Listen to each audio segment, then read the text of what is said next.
네, 안녕하세요. 반갑습니다. 이승호 소장입니다. 자, 제가 목소리가 좀 좋지 않은데 감기에 걸렸는데 좀 이해를 좀 부탁드리겠습니다. 환절기 감기 조심하시고요. 네. 오늘은 빌라 투자의 미래, 특히나 이제 서울에 대한 빌라에 대해서 얘기를 드려보겠습니다. 오늘 드리는 이 빌라에 대한 것들은 서울 빌라를 상정하고 말씀을 드리는 거라는 것을 미리 알려드릴게요. 자, 최근 들어서 빌라 거래량이 가파르게 늘어나고 있는데 아파트가 이렇게 쉽게 회복되지 않음에도 불구하고 빌라가 살아나는 것들이 좀 특이한 현상이긴 합니다만, 이 빌라에서도 예전과 같은 어떤 그런 상승이 나타나는 것이 아니고요. 특정 지역에서는 굉장히 가파르게 올라가고, 특정 지역에서는 여전히 좀 헤매고 있는 이런 양극화가 심하게 대두되고 있는 상황입니다.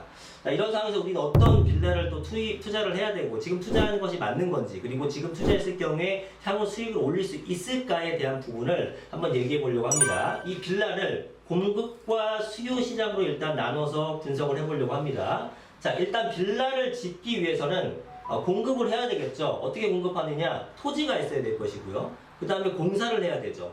네, 이 두 가지가 필요한 겁니다. 그런데 일단 공급을 하기 위해서 토지가 필요한데, 토지는 뭐가 필요하냐? 아파트를 부시고 빌라를 지을 수는 없잖아요. 그러다 보니까 기존의 나대지, 비어있는 땅 있을 경우에는 바로 빌라 공급할 수 있어요.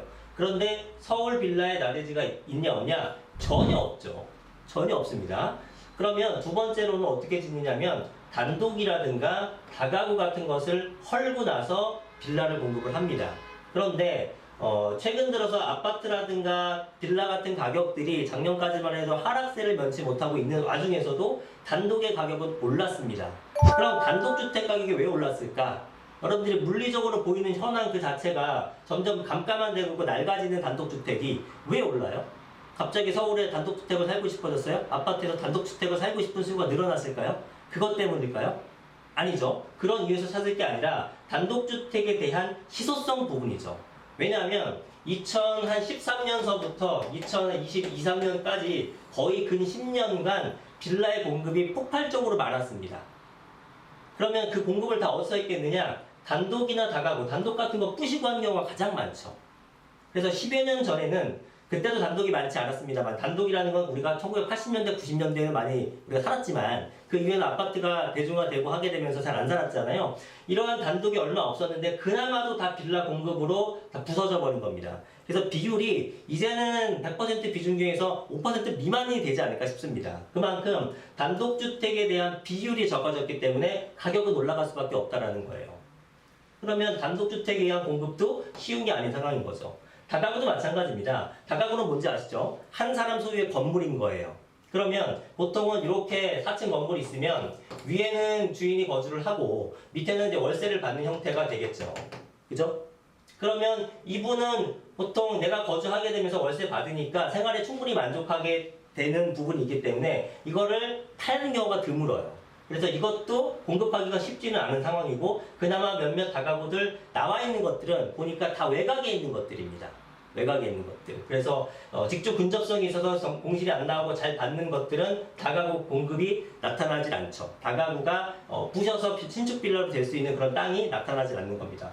결국은 나대지의 공급도 힘들고요. 단독 다가구의 공급도 힘든 상황이에요. 그러면 이제 남은 거는 오래된 연립이나 다세대 같은 것들인데, 이런 것들은 사실은 지주 공동사업으로 해가지고 하는 경우도 있겠습니다만, 대부분은 그런 식으로 해봤자 3층짜리 4층짜리 오래된 연립을 6층으로 만들어가지고 본인들은 새 아파트가 아니죠. 새 빌라를 받고 남는 수익은 이제 공사를 한 사람과 지주들이 나눠받는 구조가 되는 건데, 지금은 이런 거 거의 안 하죠. 왜냐하면 그런 식으로 빌라를 지어봤자 구축 빌라가 신축 빌라 된다는 효과밖에 없으니까, 대부분 이런 형태들은 뭘 합니까?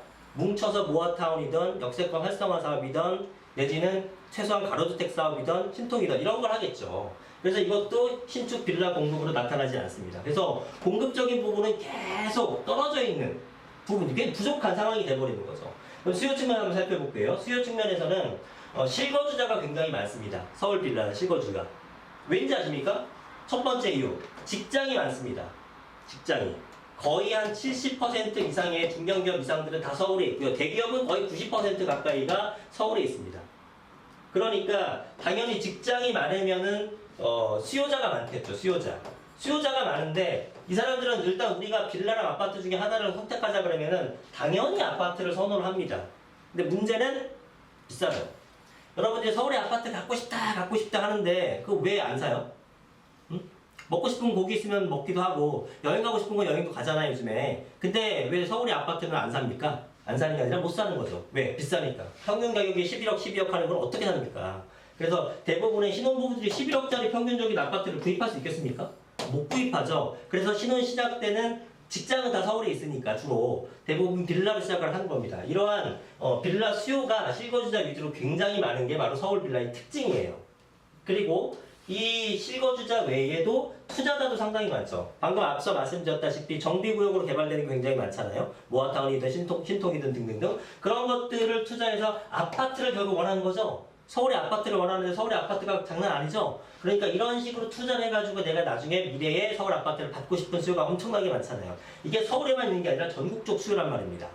그래서 수요 측면에서는 실거주자도 많고 투자자도 많은 시장인데 공급은 전혀 안 되고 있다. 그러면 여러분들 공급이 내려가 있고 수요가 올라간다면 가격이 어떻게 될지는 명약관하죠. 그렇기 때문에 앞으로의 서울 빌라 투자의 미래는 굉장히 밝다고 볼 수 있고 가격이 많이 올라갈 것이다라고 예측할 수 있습니다. 또 하나는 멸실되는 부분이 되게 많죠. 멸실되는 부분. 정비사업을 한다는 건 결국 뭡니까? 멸실되는 거죠. 이렇게 멸실되는 부분이 점점 많아질수록 이건 아파트가 되는 것들이고 그렇게 되게 되면은 빌라는 더더욱이 힘들어진다는 겁니다. 공급이 없기 때문에.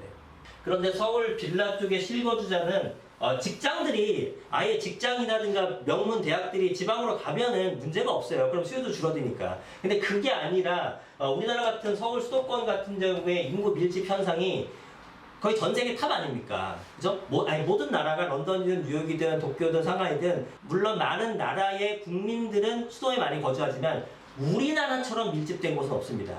우리나라 수도 서울은 서울과 수도권은 12%의 비율을 차지하고 있습니다. 전체 100% 중에 수도권이 12%의 면적을 차지하고 있고 88%가 비수도권인데 이 12%에 거주하는 사람이 88%에 거주하는 사람보다 더 많습니다.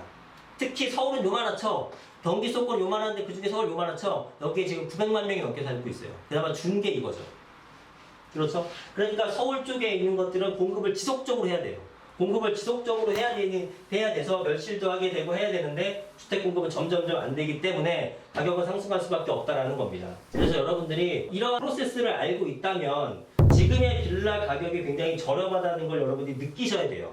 다시 한번 정리한다 그러면은 공급 부분에서는 공급이 될 만한 게 없다. 왜? 원가가 올랐기 때문에. 원가가 올랐다는 게 뭐냐면 제가 지금 토지값만 얘기했지만 땅 가격은 올라갔고요.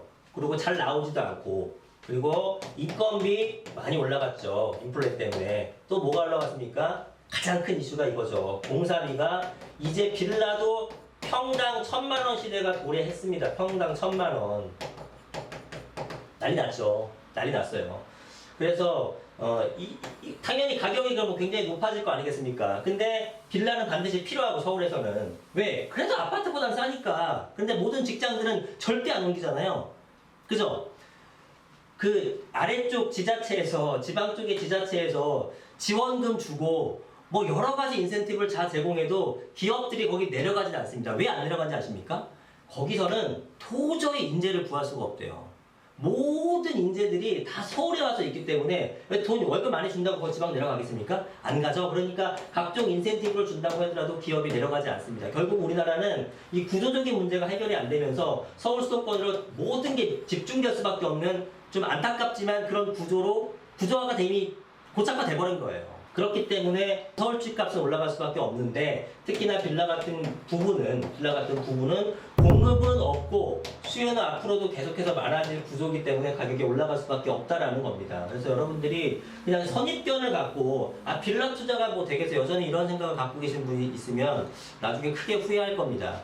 그래서 아파트를 구입하면 물론 아파트 살 돈 있으면 아파트 구입하면 좋죠. 근데 그게 아니라 그러면 빌라를 매입하셔서 나중에 뭐 아파트가 될 수 있고 그렇지가 않더라도 충분하게 가격이 올라갈 수밖에 없는 구조가 되어 있기 때문에 여러분들이 너무 걱정 안 하셔도 될 것 같습니다. 여기까지 말씀드렸던 거는 지금 전부 다 서울 쪽의 빌라를 말씀을 드리는 거고 외곽에서는 그러면 지방에서 빌라는 왜 안 되느냐 좀 안타까운 얘기지만 외곽은 어떤 점이 틀리나요? 아까 수요 측면에서 보셨잖아요. 수요 측면에서 봤을 때 직장이 없잖아요. 직장이 없다는 건 뭐야? 결국은 수요도 없다는 얘기죠. 수요가 없는데 가격이 왜 올라요? 그죠? 그리고 투자는 더 마찬가지죠. 투자도 더 투자자들이 하는 이유는 뭐라고 했습니까? 나중에 아파트 받을 거 재개발 기대하는 거 아니겠습니까? 그죠? 그런데 여기는 아파트 자체가 외곽의 아파트는 저렴하죠. 저렴합니다. 그렇기 때문에 빌라로 들어가는 수요는 이 저렴한 아파트면서 대출도 좀 풀어져 있는 이 지방의 아파트조차 구입하지 못하는 분들이 외곽의 빌라에 거주하고 있다면 이거는 아마도 가격이 상승하기 좀 어려운 수요층이 아닐까라고 생각해 볼 수 있는 거고, 그 다음에 땅도 많잖아요. 여기는 나대지도 많고 택지 개발할 때 주변에 되게 많잖아요. 그런 땅 개발하면 되지, 굳이 기존에 있는 빌라나 어떤 그 단독 같은 거 부시게 되면서 재개발의 이유도 없다고요. 지방 같은 경우에는 서울은 없으니까. 외곽은 다 그린벨트요, 안에는 나대지가 하나도 없는데 수요는 바글바글 하니까 이거 부시고 짓는 재개발 재건축이 활성화되지만, 외곽에는 외곽 쪽에 그냥 지으면 되잖아요. 부지 가운데 안 해도 왜 땅이 넘치고 남는데 뭐. 그래서 그런 차이가 있기 때문에 서울 쪽에 빌라를 투자하는 것이 맞고, 빌라 전체에 대한 시장을 얘기하는 건 아닙니다. 그래서 그렇다고 뭐 외곽에 있는 빌라들이 다 떨어지느냐 이건 아니고, 각자의 어떤 특성이라든가 호재가 반영되면서 가격이 올라가서 좋겠습니다만, 어쨌든 오늘 말씀드린 내용은 서울 빌라를 한정해서 말씀드렸다는 겁니다. 오늘 강의는 여기까지 하겠고요. 좋아요, 구독 많이 눌러주시고 더 좋은 영상으로 찾아뵙도록 하겠습니다. 감사합니다.